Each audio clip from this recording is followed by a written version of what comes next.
오늘 특별히 마가복음 12장 38절로 40절까지 말씀으로 겉과 속이 다른 사람들에 대해서 하나님 말씀 증거하겠습니다.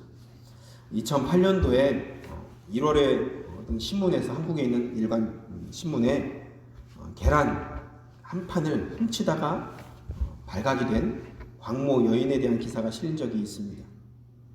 그런데 이 문제는 광모 씨가 이 여인이 계란을 사 먹을 수 없을 정도로 가난했든지 아니면 세상적으로 무슨 평소에 손가락질을 받을 만한 그런 여인은 아니었다는 것입니다. 36세, 그 당시에 36세였던 그 광모 여인은 교회에서 봉사도 열심히 하고 새벽 기도도 열심히 참석하는 등 나름대로 믿음 생활을 열심히 했던 여인이었다고 합니다. 그런데 지난 그때 1월 17일 그때 새벽에 교회에서 새벽 기도를 마치고 하필이면 새벽 기도를 마치고 내려오는 그 1층 구멍가게 옆에 계단에 쌓여있는 계란을 보게 되었습니다. 아무도 보는 사람이 없다고 생각한 그 여인은 단지 그냥 얼마 되지 않는 4,500원짜리 계란 한 판을 몰래 들고 나오다가 하필이면 그때 마침 출근하던 가게 주인에게 현행범으로 그냥 잡히게 된 것입니다. 그리고 이 곽 씨가 다니는 교회 담임 목사님은 그 경찰에 이제 잡혀가서 목사님께서 이제 이 곽 씨, 이 여인은 교회에 1억 원 정도로 헌금하고 1억 원 정도로 헌금했나봐요. 1억을 헌금하고 봉사활동도 열심히 하는 여인입니다. 한번 좀 봐주십시오 하면서 선처를 호소했다는 얘기입니다. 그러니까 그 신문 기사에 의하면 광모 여인이라는 여인은 교회 안에서와 어떻게 보면 교회 밖에서의 모습이 다른 여인이었던 것이죠. 교회 안에서는 정말 열심히 뜨겁게 기도했던 사람인지 모르겠지만 교회 밖에서는 그 작은 물건도 탐내는 그런 사람이었던 것입니다. 교회당 안에서는 많은 물질로 헌금도 했고 열심히 봉사도 했지만 다른 사람들의 물건을 보면 그것을 탐내고 훔쳤던, 그래서 경찰에 붙잡히게 된 것입니다. 그런데 더 심각한 것은 지금 교회 안에 이런 사람들이 정말 많다는 것입니다. 정도의 차이는 조금 있을지 모르겠지만 우리에게도 이런 모습이 종종 있는 것을 보게 됩니다. 여러분, 교회 안에서 믿음이 좋아 보이지만 교회 밖에서는 전혀 다른 사람들을 보게 되죠. 저 사람 정말 믿음이 있는 사람인가? 나중에 서로 정말 교회 다니는 것을 감추고 있는 사람들도 있죠. 교인이라는 것을 감춰요. 그리고 정말 나중에는 깜짝 놀라죠. 당신도 집사님이셨습니까? 장로님이셨어요? 깜짝 놀래요. 그럼 이제 그때부터 갑자기 바뀌죠. 몰랐을 때는 서로 막 그냥 하다가 뭔가 잘못된 거죠. 제가 이랬던 것도 여러분 사장님들이 보면은 그렇게 욕을 먹더라고요. 사장님들이 그렇게. 근데 그분들이 가만 보면 정말 우리가 아는 교회들의 집사님이고 안수 집사님이고 때로는 장로님들이고 참 무슨 말을 해야 될지 참 모르겠더라고요. 그 moment. 심지어 세상 사람들에게 손가락질을 받아요.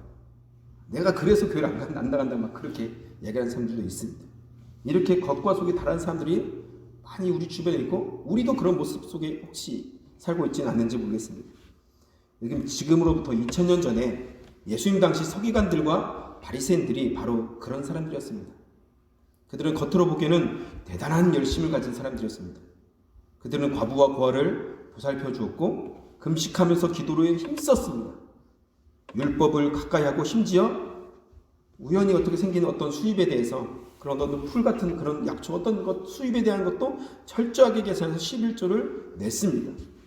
그래서 많은 백성들은 겉으로 드러난 그 바리새인들과 서기관들의 신앙을 보고 감동을 받았습니다.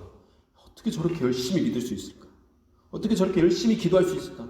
어떻게 저렇게 헌금할 수 있을까? 봉사할 수 있을까? 그런데 문제는 겉으로 드러나는 모습은 훌륭했는지 모르지만 속으로는 그렇지 못했다는 것입니다. 그 이유가 무엇일까요? 그 사람들 안에 겉과 속이 달랐기 때문이겠죠. 제가 작년에 어떤 젊은 우리 결혼 안 하신 분인데요. 그분이 이제 교회를 떠났습니다. 그래서 한번 만나서 이제 교회를 좀 한번 인도해 보려고 상담도 해보고 했는데 교회에 상처받아서 떠난 분이에요. 심지어 그분은 목사님에게 상처를 받았어요. 그래서 참 마음이 아파서 제가 가서 위로도 하면서 밥도 같이 먹고 이렇게 해서 얘기를 했습니다. 그래도 한번 결국 뭐예요? 가서 그래도 예배를 나와라. 교회를 와서 믿음을 회복해라. 그 얘기를 했는데 그분이 참 마지막 이런 얘기를 하더라고요. 교회가 다 비즈니스 아닌가요? 이런 얘기를 하는 거예요. 참 그 말 듣는 순간 참 여러 가지 생각이 들었습니다. 왜 이런 얘기를 할까? 교회가 어떻게 보여졌길래, 목사님이 때는 어떻게 보여졌길래, 정말 믿는 리더들이 어떤 모습으로 살았길래 그런 사람들이 그 모습을 보면서 실족하고 넘어지고 이제는 난 절대 교회 안 간다. 그렇게 다짐을 하는 것을 보면서 제가 정말로 아쉽게 돌아섰습니다. 여러분, 왜 이런 두 얼굴을 가진 신앙인들이 자꾸 나올까요? 겉과 속이 왜 다른 사람들이 자꾸 나올까요? 그 이유가 무엇일까요? 첫 번째로 그 이유를 살펴보면은 말만 하고 행하지 않기 때문에 그렇습니다. 첫 번째 이유가 그거예요. 말은 잘하는데 행함이 없어요. 바리새인들과 서기관들, 말은 정말 잘하고 사람들을 정말 잘 가르치고 사람들에게 정말 겉으로는 뭔가 정말 화려해 보이지만 속으로 들어가 보면 행하지 않는 그런 모습이 있었다는 것입니다. 한국에서 늦은 밤에 달리는 그 버스를 뭐라고요? 심야 고속버스라고 하잖아요. 혹시 타보셨습니까? 심야 고속버스에는 운전하는 기사분, 여기도 있을 테지만 운전하는 그 한 사람 빼고는 다 어떻게? 다 잠을 자죠. 그죠? 다 잠을 잡니다. 심야 고속버스에 대한 재밌는 얘기가 있는데요. 고속버스가 목적지에 거의 도착할 때쯤에 운전기사가 이제 방송을 하잖아요. 이제 한국은 방송을 합니다. 잠시 후에 이 차는 예를 들면 동대구 터미널에 도착하겠습니다. 그래서 모두 내리실 준비를 하시고 잊은 물건이 없도록 다 챙기시고 안녕히 돌아가시길 바랍니다. 그러니까 손님들이 갑자기 벌떡 일어나서 깜짝 놀랐습니다. 우리 그 손님들이 왜냐면 광주 가는 차를 탔는데 이 운전기사고요. 지금 동대구 터미널에 왔다는 거예요. 가만 보니까 버스 기사가 잘못한 거예요. 손님들은 그거 보고 잘 탔는데 자기가 착각해서 이 동대구만 가는 그 운전기사가 거기 타서 습관적으로 우리 버스는 동대구 터미널에 도착했습니다. 그렇게 얘기했다는 믿거나 말거나 한 얘기가 있다는 거예요. 성도 여러분, 지도자 한 사람이 잘못하면 많은 사람이 이렇게 고생하는 거예요. 예나 지금이나 지도자가 너무 중요합니다. 가정이나 학교나 직장이나 나라의 지도자를 세울 때 너무나 중요하죠.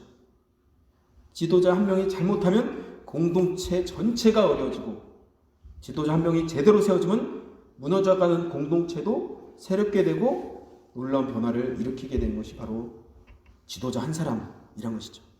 여러분, 교회는 더욱 그렇습니다. 교회 목회자 한 명, 장로님 아니면 여러분과 같이 그런 정말 귀한 분들 한 사람 한 사람이 지도자, 리더로서 세워질 때 하나님이 여러분을 통해서 저를 통해서 하나님이 그 공동체를 옳은 길로 인도하게 하십니다. 아멘. 그런데 잘못된 지도자를 만나면 어떻게 돼요? 이단을 만나면 자기도 이단 갈 뿐만 아니라 따라가는 모든 사람들을 끌고 다 이단의 지옥으로 끌고 가는 것입니다. 예수님 당시의 서기관들과 바리새인들은 지도자들이었죠. 리더였습니다. 그들은 일반 백성들을 잘 이끌어야 될 리더였습니다. 그런데 오히려 그들이 더 문제였습니다. 오늘 본문 같은 내용이 마태복음 23장에 나오는데요. 마태복음 23장 2절 3절을 보시면 한번 스크린 나가요? 한번 읽겠습니다. 시작. 서기관들과 바리새인들이 모세의 자리에 앉았으니 그러므로 무엇이든지 저희 말하는 바는 행하고 지키되 저희 하는 행위는 본받지 말라. 그들은 말만 하고 행하지 아니하며. 서기관들은 주로 구약의 율법에 능통한 사람들이었습니다. 율법을 연구하는 일에 전념했던 사람들이에요. 지금으로는 신학자들, 신학 교수님들 이렇게 볼 수 있죠. 반면에 바리새인들은 율법을 백성들에게 철저히 가르치면서 율법대로 살라고 때로는 재판하는 사람들이었어요. 살지 않는 사람들을 재판까지 했습니다. 그들은 스스로 모세의 율법을 진정으로 계승하는 계승자들이라고 우리는 모세의 율법을 계승한 사람들이야. 그렇게 자부심을 가졌습니다. 그런데 문제가 뭐예요? 그들은 말만 하고 가르치기만 하고 행하지 않았다는 것입니다. 말씀대로 전혀 살지 않았다는 것이죠. 마태복음 23장 4절 보십시오. 예수님께서도 뭐라고 하십니까? 같이 읽겠습니다. 시작. 또 무거운 짐을 묶어 사람의 어깨에 지우되 자기는 이것을 한 손가락으로도 움직이려 하지 아니하며. 그들은 까다로운 율법 세부 조항을 다 만들어서 어떻게 해요? 규칙을 다 해서 백성들에게 자꾸 지키라고 해요. 이것도 해라, 저것도 해야 된다. 철저히 지키라고. 이거 안 지키면 안 된다고. 자꾸 할 것이 많아져. 그러면서 자기들은 손가락 하나 갖다 안 했다는 거예요. 어떻게 했는지 모르겠지만 손가락 하나 안 죽였대요. 약간의 비유가 있겠지만 예수님 보실 때 그렇게 보신 거예요. 여러분, 우리가 사는 이 시대에도 서기관과 바리새인과 같은 사람들이 많이 있습니다. 여러분, 교회는 제가 예전에 말했지만 세 종류의 사람이 있어요. 첫 번째 사람은 구경꾼이 있습니다. 구경꾼. 뭐예요? 예배 은혜롭게 잘하나? 찬양팀 잘하나? 성가대 잘하나? 우리 목사님 설교 잘하나? 구경하는 거죠. 두 번째는 말꾼이 있습니다. 말꾼. 구경만 하는 것이 아니라 이제 말을 해요. 어떻다 저떻다. 세 번째 우리가 돼야 될 사람이 누굽니까? 일꾼입니다. 일꾼. 말하지 않고 행하는 사람. 봐도 못 본 척하고, 들어도 못 들은 척하고 그냥 순종하는 사람. 이런 사람이 많을 때 그 교회는 하나님께서 그 교회 가운데 놀라운 일을 이루실 줄 믿습니다. 우리 교회가 그런 교회가 되기를 축복합니다. 네. 구경꾼만 있고 말꾼만 있으면 어떻게 되겠어요? 교회가 계속 분란이 일어나죠. 말만 많아져. 일꾼은 없습니다. 많은 교회들이 일꾼이 없다고 자꾸 얘기하잖아요. 말꾼이 많고. 저 여러분이 일꾼이 되기를 소망합니다. 아멘. 우리가 잘 아는 사도 바울도 변화되기 전에는 그런 삶을 살았습니다. 원래 그가 어떤 사람이었어요? 바리새인 중에 바리새인이었어요. 그 사람 가르치고 이런 사람이었습니다. 로마서 7장 15절에 보시면 내가 원하는 것은 행하지 아니하고 도리어 미워하는 그것을 행했다고 사도 바울은 그렇게 고백합니다. 그렇게 살았다는 거예요. 자기도 가르쳤지만 그렇게 살지 못하는 거예요. 가르쳤지만 그 능력이 안 되니까 안 되는 것입니다. 그런데 로마서 8장에 어떻게 해요? 사도 바울은 마지막에 그렇게 고백하죠. 성령의 능력으로 그것을 능히 할 수 있다고 고백합니다. 고린도서 11장 1절에 그래서 사도 바울은 나중에 고백합니다. 고린도서 11장 1절 한번 같이 읽어보겠습니다. 시작. 내가 그리스도를 본받는 자 된 것 같이 너희는 나를 본받는 자가 되라. 얼마나 위대한 고백입니까? 그전에는 내가 말하고도 나 이렇게 못 행한다 그렇게 말했던 이 사도 바울이 나중에는 후에는 어떻게 돼요? 나를 본받는 자가 되라. 나처럼 살아라. 이거 아닙니까? 여러분, 우리가 이런 고백을 자녀들에게 할 수 있어야 될 줄 믿습니다. 우리 주변 우리 가정에 우리 성도들에게도 나처럼 믿어야 된다. 그렇게 고백하는 자신감 있는 하나님 주시는 그런 믿음을 소유하시기를 주님의 이름으로 축복합니다. 이런 사람이 어떤 사람입니까? 말과 행동이 일치하는 사람이고 들은 말씀대로 순종하는 사람이 바로 그런 사람인 것입니다. 두 번째는요, 겉과 속이 다른 사람들의 특징은 사람에게 보이려고 합니다. 사람에게 보이려고 한다는 거예요. 38절과 39절에 보시면 예수께서 가르치실 때 이르시되 긴 옷을 입고 다니는 것과 시장에서 문화난 받는 것과 회당의 높은 자리와 잔치 윗자리를 원하는 서기관들을 삼가라 이렇게 말씀하십니다. 여기서 38절 위에 보시면 서기관들과 바리새인들은 긴 옷을 입고 다녔습니다. 긴 옷. 그들은 일반 백성들과 다른 백색, 하얀색의 긴 두루마리 같은 옷을 입고 다녔다는 거예요. 긴 두루마리 같은 옷을. 그런데 그 두루마리 옷 끝에 긴 장식이 매달려 있었는데요. 일반 그 백성들과는 차이를 두었습니다. 그래서 표시라는 난 바리새인이다. 그 옷 장식에 손꿀을 넣는 상자가 매달려 있었습니다. 잘 보이게 이렇게 돌고 다니면서 잘 보였던 것이죠. 왜 이렇게 했을까요? 예수께서 말씀하시죠. 어떻게요? 사람에게 23절 마태복음 23장 5절에 보시면 저희 모든 행위를 사람에게 보이고자 하나니 곧 그 경문띠를 넓게 하며 옷수를 길게 하고 사람에게 잘 보이게 하려고 어떻게 해요? 경문띠도 넓게 하고 옷술도 길게 했습니다. 그 목적이 뭡니까? 더 말씀을 사모하고 말씀을 지키고 더 하나님을 사랑하고 이것이 아니라 어떻게 해요? 포커스가 사람에게 보이게 하려고 사람이 나를 어떻게 보는지를 자꾸 주목했던 것이죠. 경문이라는 것은 그 율법이 적힌 양피지 조각을 아주 그런 가죽으로 만든 그 상자 같은 것을 넣어놓는 것을 경문이라고 불렀습니다. 그러니까 말씀이 들어있는 어떤 상자 같은 거, 작은 상자. 그래서 신명기 6장 8절에 보시면 내 손목에 베어 이것을 기로를 삼으며 내 미간에 붙여 표를 삼으라, 그런 말씀이 있습니다. 그래서 바리새인들은 이 말씀에 기초해서 이 상자 같은, 작은 상자 같은 것을 손목에도 차고 다녔고 이마에도 이렇게 붙이고 다녔습니다. 원래 하나님께서 이 말씀을 주신 이유가 무엇일까요? 말씀을 주야로 묵상하고 그 말씀을 지키라는 말씀이죠. 근데 시간이 지나면서 이 말씀이 변색되고 달라지게 해석된 거예요. 사람에게 보이기 위해서 경문을 대문짝만하게 만든 거예요. 이 상자를 더 크게 만들어요. 조만하게 만들면 되는데 더 크게 만들고 더 보이게 만든다는 것입니다. 심지어는 얼굴의 반을 가릴 정도로 이렇게 크게 만든 사람도 있었대요. 얼마나 사람들에게 보이고 싶었으면. 또한 그들은 이 옷술이 경건을 나타내는 척도라고 생각해서 옷술을 더 크게 달았습니다. 이 모든 것들이 하나님에게 보이기 위해서 한 것이 아니라 사람에게 보이기 위해서 했다는 것입니다. 하나님에게 보이기 위한 것이 아니라 사람에게 보이기 위해서. 그래서 그들은 시장 어귀에 서서 많은 사람들에게 그래서 서 있으면서 이것을 보여주면서 인사받기를 줬습니다. 바리새인 이렇게 인사하면 할렐루야 하면서 인사했겠죠. 지금으로는 평안하십니까? 뭐 이렇게 랍비어 선생님 대단하십니다. 대단하십니다. 존경합니다. 이렇게 그런 얘기를 했겠죠. 또 회당이나 잔치집에 가면 언제나 더 중요한 자리에 앉으려고 했습니다. 사람들. 이외에도 그들은 일주일에 2번씩 금식하고 소득의 11조를 확실히 드렸죠. 감히 하늘을 쳐다보지도 못하는, 가슴을 치면서 기도하는 세리 아시죠? 세리와는 달리 그들은 어떻게 해요? 사람들이 많이 지나다니는 오히려 길거리에 서서 기도했다는 것입니다.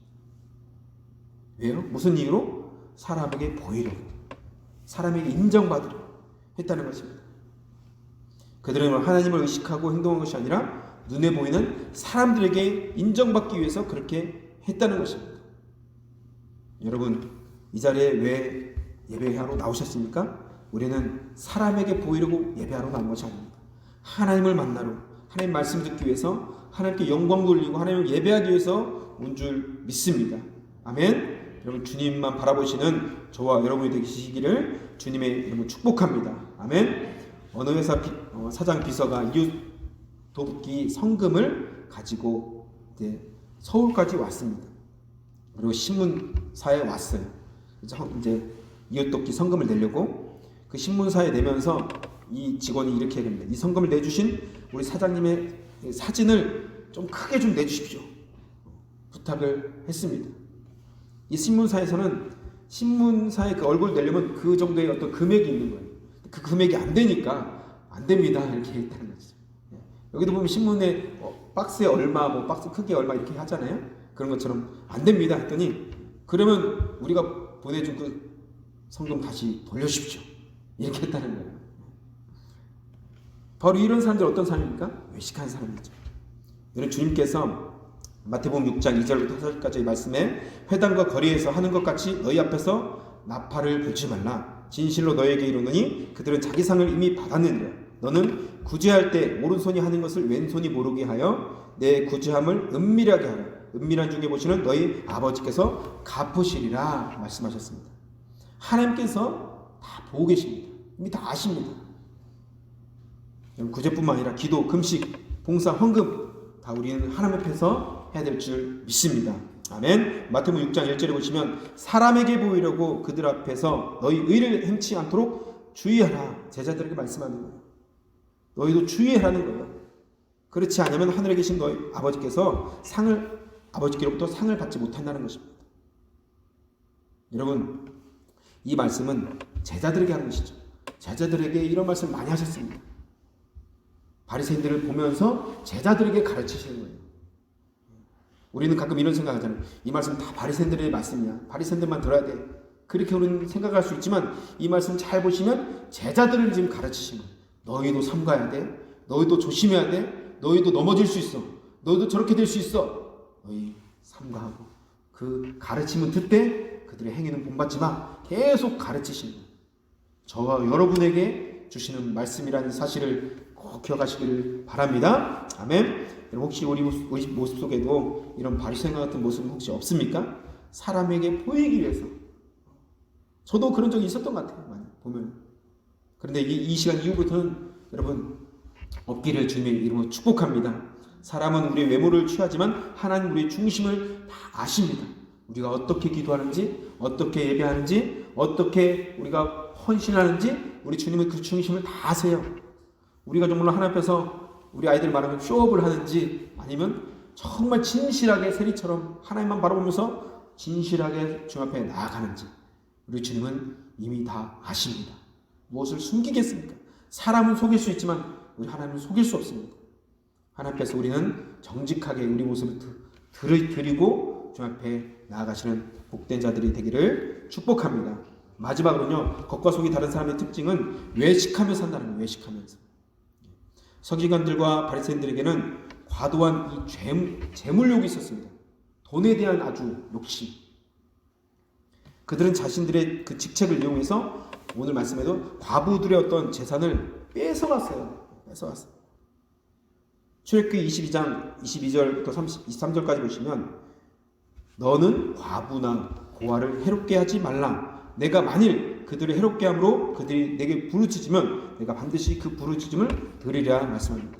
하나님께서는 고아와 과부를 해롭게 하지 말라고 또 보호하라고 말씀하셨습니다. 그리고 그 율법을 연구하고 가르치는 그 서기관들과 바리새인들은 지도자로서 고아들과 과부를 돌봐야 될 의무가 있었습니다. 그럼에도 불구하고 과부를 돌보지 않고 오히려 그 자신의 지위를 이용해서 그 과부들의 재산을 조금씩 뺏어갔다는 거예요. 자신의 재산을. 그러면서 그들은 거룩한 척 사람들 앞에서 길게 기도했다고 오늘 본문에 말씀하고 있지 않습니까? 4절 보시면 그들은 과부의 가산을 삼키며 외식으로 길게 기도하는 자니 그 받는 판결이 더욱 중하리라 말씀하고 있습니다. 재산을 빼앗고도 길게 기도한다는 거예요. 외식하는 자들이 그렇다는 것이죠. 범죄하고도 악한 짓을 하고도 그렇지 않은 척 한다는 거죠. 어떻게 하는 척. 오늘날 교회 안에도 많은 사람들이 이런 가면을 쓰고 있습니다. 아닌 척, 믿음이 있는 척, 어떻게 한 척 가면을 쓰고 있는 거예요. 여러분, 어느 동물원에 유명한 원숭이 한 마리가 있었습니다. 원숭이 한 마리가. 그 원숭이가 유명해지는 바람에 그 동물원 주인은 많은 돈을 벌었다고 합니다. 그런데 어느 날 그 원숭이가 병이 들어서 이제 죽었습니다. 큰일 났죠. 동물원 그 주인은 한참 동안 고민하다가 기발한 아이디어를 냈습니다. 다름 아니라 아르바이트생을 구해서 원숭이 옷을 입혀서 원숭이 다리를 씌워서 그 원숭이처럼 똑같이 만들었습니다. 드디어 원숭이 옷을 입고 아르바이트생은 날마다 시간 날 때마다 나무에도 올라가고 막 재롱을 피웠습니다. 원숭이처럼. 그런데 어느 날 저쪽에서 갑자기 호랑이가 어슬렁 기어오는 거예요. 그것을 본 원숭이 가면을 쓴 이 아르바이트생은 너무나 깜짝 놀라서 꼼짝을 못하고 얼어붙었습니다. 드디어 호랑이가 코앞까지 다 왔어요. 여러분 같으면 어떻게 하겠습니까? 이판 사파이다. 그런데 갑자기 호랑이가 와서 얘기를 합니다. 야 임마 놀라지 마. 나도 아르바이트생이야. 둘 다 가면을 쓰고 있었던 것이죠. 서로 깜짝 놀라는 거예요.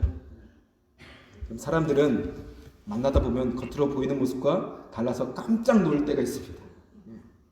저 사람이 저런 사람이었어? 좋게 놀랄 때도 있고 나쁘게 놀랄 때도 있죠. 멀리서 볼 때는 그렇지 않았던 것 같은데 가까이 가다 보니까 정말 실망한 사람도 있고, 멀리서 볼 때는 참 별로 그냥 그런 줄 알았는데 가까이 지낼수록 정말 좋은 믿음의 사람들이 있다는 것입니다. 여러분, 우리는 가면 쓰지 말고 외식하지 말고 하나님 앞에서 정결한 마음으로 주 앞에 드려지기를 주님의 이름으로 축복합니다. 아멘. 마태복음 23장 27절부터 28절 보시면 우리 같이 한번 읽어볼까요? 시작. 화 있을진저 외식하는 서기관들과 바리새인들이여, 회칠한 무덤 같으니 겉으로는 아름답게 보이나 그 안에는 죽은 사람의 뼈와 모든 더러운 것이 가득하도다. 이와 같이 너희도 겉으로는 사람에게 옳게 보일 때 안으로는 외식과 불법이 가득하도다. 아멘. 누가복음 11장 39절 보십시오. 같이 읽습니다. 시작. 너희 바리새인들은 이건 없나? 네, 제가 읽겠습니다. 너희 바리새인은 지금 잔과 대접의 겉은 깨끗이 하나 너희 속에는 탐욕과 악독이 가득하다. 예수님은 똑같은 얘기를 계속 하시는 거예요. 똑같은 얘기예요. 너희들 겉과 속이 다르다. 그 얘기를 계속하는 것입니다. 우리가 알아야 될 것은 이 말씀이 비단 바리새인들과 어떤 서기관들에 대한 말씀만은 아니라는 것입니다. 우리 안에도 이런 말씀이 적용된다는 것이죠. 아까 말씀드렸던 것처럼 이 말씀은 너희도 조심하라는 거예요. 너희도 삼가라. 이제 말씀 맺겠습니다. 여러분, 아버지와 아들이 길을 걷다가 이제 무밭을 지났습니다. 예전에 무밭 같은 길거리 막 한국에 그런 거 있지 않습니까? 무밭 옆을 지나면서 목이 마른 아버지께서 야, 목이 마르니까 너 저기 좀 망 좀 봐. 내가 무 하나 뽑을 테니까 이제 서리를 하는 것이죠. 잘 망봐라. 아들이 조마조마하면서 막 이제 떨면서 누구라도 혹시 지나갈까? 근데 아버지 누가 와요? 누가 봐요? 근데 아버지 막 갑자기 튀어나왔어요. 누구야 누구? 아무도 없는 거예요. 이놈이 간 떨어질 줄 알았네. 또 망 잘 봐라. 또 갔습니다. 근데 아버지 누가 또 봐요? 아버지가 급히 나와서 사방을 돌아보니까 또 아무도 없는 거예요. 화가 난 아버지가 이놈이 누가 본다고 자꾸 그래? 하고 또 가만 보라고. 근데 아들이 말을 합니다. 아버지 하늘에서 해와 달이 보잖아요 지금. 그러니까 아버지가 참 무시하면서 지금 쓸데없는 소리 하지 말고 똑똑히 지키라고. 무밭으로 다시 아버지가 들어갔습니다. 무를 이제 막 뽑으러 가니까 아버지가 아버지 이번엔 정말이에요. 누가 진짜 보고 있어요. 그러니까 막 진짜 이제 또 다급하게 나왔습니다. 근데 아무도 없는 거예요. 누가 자꾸 본다고 그래? 막 진짜 화가 나는 거죠. 아들이 얘기합니다. 아버지 하나님이 다 내려다보고 계시잖아. 이렇게 얘기했다는 거예요. 그럼 시편 33편 13절부터 14절까지 말씀 보시면 같이 한번 읽어볼까요? 시작. 여호와께서 하늘에서 굽어보사 모든 인생을 살피시며 곧 그가 거기 하시서 세상의 모든 거민을 굽어 살피시는도다. 분명히 하나님께서 말씀하셨죠? 이 말씀은 이런 말씀도 될 것입니다. 모든 인생을 보살피시고 돌보신다는 의미도 되겠지만 한편으로는 우리 하나님은 다 알고 계시고 지금 다 보고 계신다는 것입니다. 아까 그 아이의 말처럼 무 하나를 뽑아도 우리 주님 다 아시는 거예요. 아무도 못 봤을지라도. 이런 말을 하더라고요. 누가요? 하늘나라에는 CCTV가 있다. 항상 우리를 녹화하는 CCTV가 있다. 우리 한국에 하면 CCTV 그 몰래 카메라들이 막 있잖아요. 막 속도를 내면 다 지키고 마찬가지로 우리가 지금 예배드리는 이 모습도 다 녹화가 되고 있는 거예요. 하늘나라에서. 하나님 다 보고 계신 것입니다. 우리는 사람은 속일 수 있지만 하나님은 절대 속일 수 없다는 것입니다. 그래서 우리는 항상 마지막 때를 생각하면서 그날의 주님이 나를 어떻게 평가하실지를 잘 기억하면서 혹시라도 내 안에 거짓된 것은 없는지 위선적인 것은 없는지 내가 겉과 속은 다른 것은 혹시라도 없는지를 나를 살피는 우리의 삶이 되시기를 우리 신앙이 되시기를 주님의 이름으로 축복합니다. 아멘.